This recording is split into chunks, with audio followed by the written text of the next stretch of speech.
tell us about yourself. Well, my name is Prada. I am. Nice name, Prada. Thank you. Oh wow. Oh my god. But are you a devil?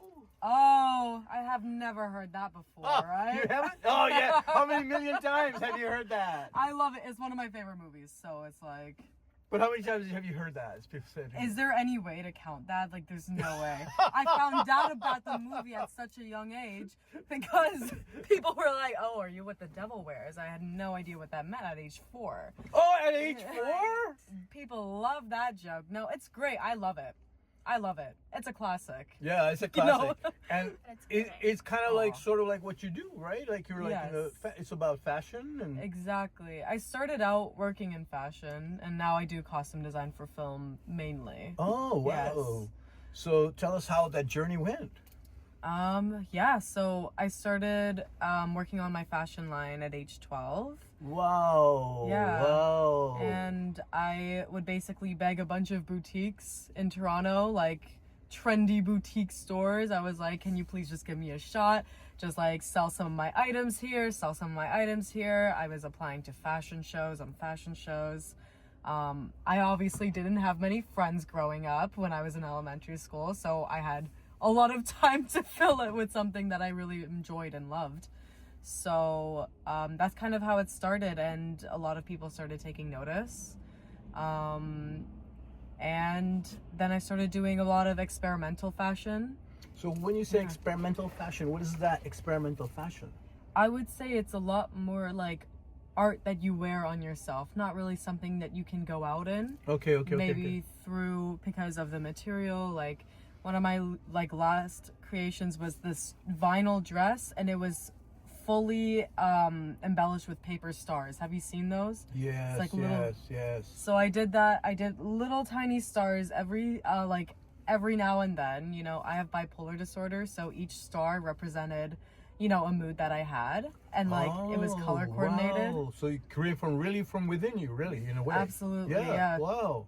And you know, something like that, because it's made out of paper and vinyl, it's not really something you can wear outside, right? Yeah. But people So where would you wear appreciate it. that? Like just on a runway? Yeah, on the runway, and now I rent my pieces. They're archive pieces from my collections, and they're there for music videos, for theater productions, you know, any type of thing that would be editorial, which is honestly a thing that I really like, because I like having my work out there as many ways as possible. I want everyone to see it. Yeah, of course. Yeah. Yeah. So who would you consider yourself, like, maybe that inspired you? Definitely my mom. Growing up, she always had the most insane fashion choices. She loved Sex and the City. She loved Carrie's fashion style, and that was like, that's the best way to describe her own personal style. Like Carrie Bradshaw, but totally better, absolutely better. And Carrie Bradshaw. sorry, I'm so sorry. I'm sorry to the Carrie I love lovers. it. Oh, I'm a Samantha girl from Sex and the City. Oh, okay, you love her. Samantha. Okay. I love her. She was amazing. But yeah, apparently when I was actually 12, I found out that my mom had these like fashion sketchbooks from when she was in school for fashion. She's an accountant now, but she was so good as a fashion designer. Wow. And that's what really inspired me. Okay. Wow. Yeah. That's amazing. And what's next? What's next? I mean, right now I love film. I've been in it for around 4 or 5 years now. Right. Which I'm very, very happy for. And I don't plan on really going back into the fashion industry unless something very interesting pops into my head. I am mainly doing, you know, horror costume design. Oh, I love it. I love breakdown art. I love dirtying things up in a stylistic way. You know, period pieces. I'm obsessed with those. And honestly, anything still experimental in film, I love doing, you know? Give me some visions you might have, like skateboarders.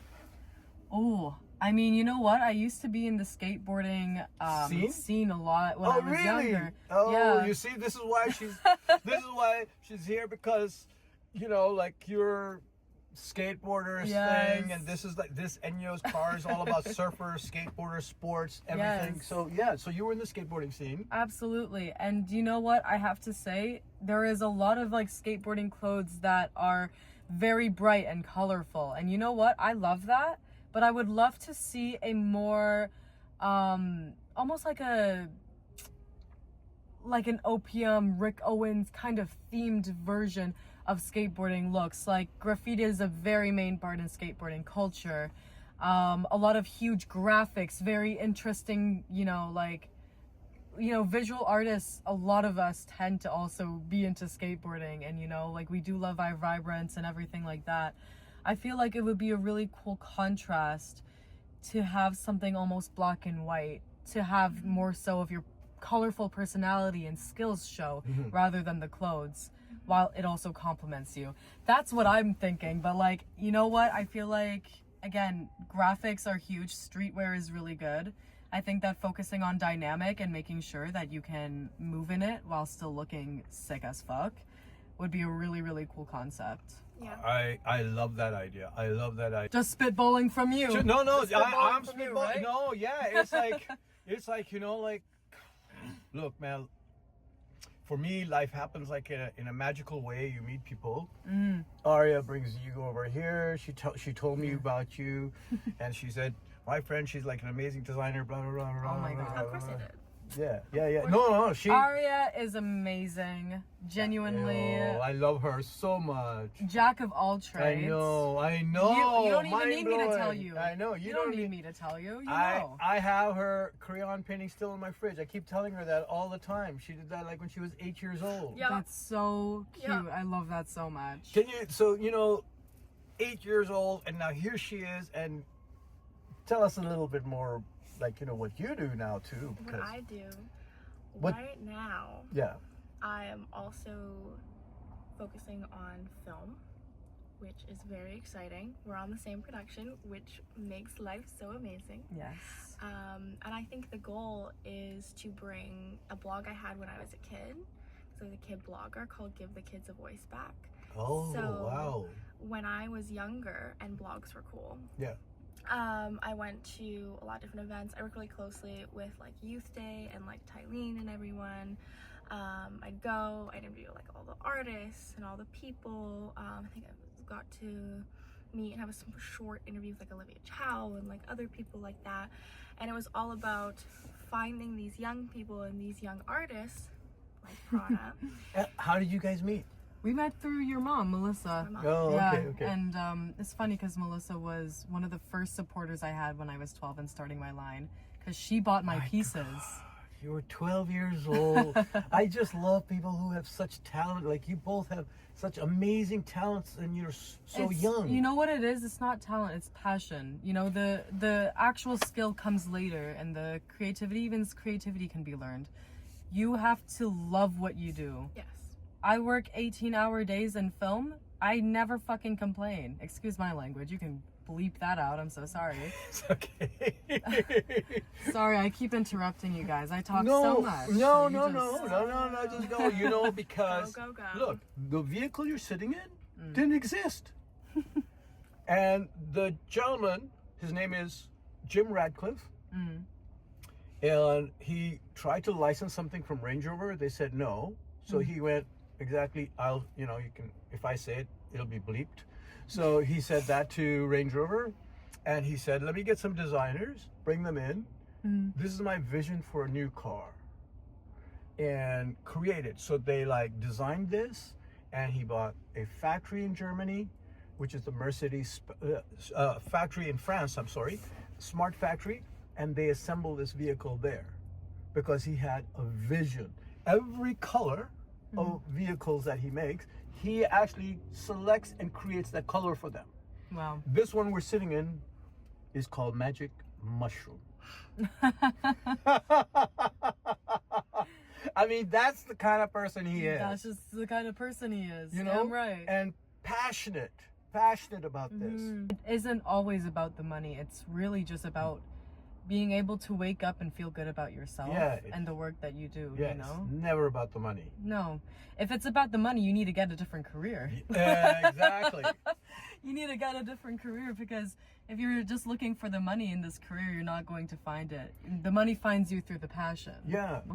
People feel how many artists came together to do one singular piece of media, you know, and that, not to sound all like spiritual wee-woo, but like, you know, that type of energy and that type of passion shows through the screen, and that type of passion, you feel it, you know? There's a reason people cry. There's reasons people laugh through it, and it is because of a very big, hardworking team that love what they're doing. Exactly. Anything more you want to say, Aria? I think that's all for me. Okay. All for you. All for me. Yeah. Well, thank you so much. Thank you so for much. like hanging around while we were doing all the others, and Oh my God, of course. and for coming and sharing your wonderful journey and story, and hopefully we'll follow your adventure even more in the future. Course. Thank you so and much. Hopefully we can work with you sometime down the line, Oh and my get God. or at least bounce ideas off you, and you know. You let me know. Honestly, that is a really great idea, and I have done like merch designs for a lot of labels.